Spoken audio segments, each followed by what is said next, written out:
Mr. Lee.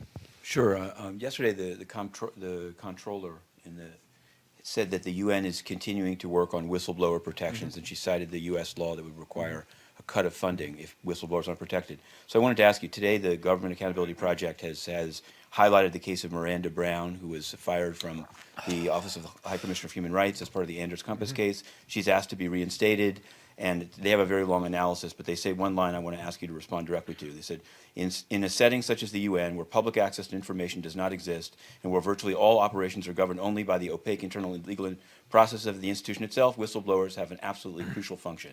Can you say, number one, are you aware of the Miranda Brown case, and what do you think of her firing at the time? Two, what's the work on whistleblower protections that the comptroller was referring to? And do you disagree that there is, in fact, not a FOIA at the UN to receive information, and that the internal process is opaque? I think on Miranda Brown, I have nothing to add to what we've already said on that case. Obviously, the work of whistleblowers is very important. I know there are efforts to improve the current policies. When we have something to announce, I'm sure we will. And I think the UN there's a lot of information that is freely available. Now, I know there is no equivalent of the FOIA, and again, I think I answered that the other day, which is that it's in the hands of member states. Just one follow-up on the opaque process. There was a decision by the UN Dispute Tribunal May 3rd in the case of Hassanin versus Secretary General of the United Nations, in which basically the judge in the case.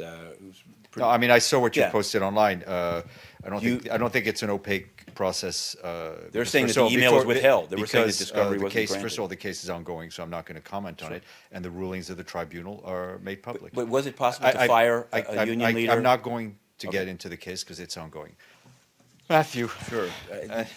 This may go back to this idea. I mean, just to follow up on Mr. Abadi's question, you said that all costs of travel are covered by the UN budget. Can you say, this issue has come up before, of the last 5 trips undertaken by the Secretary General, has there been travel paid for, but not out of the UN budget, but by member states or others? And can you now or later today list those? I can try to come up with those with that later.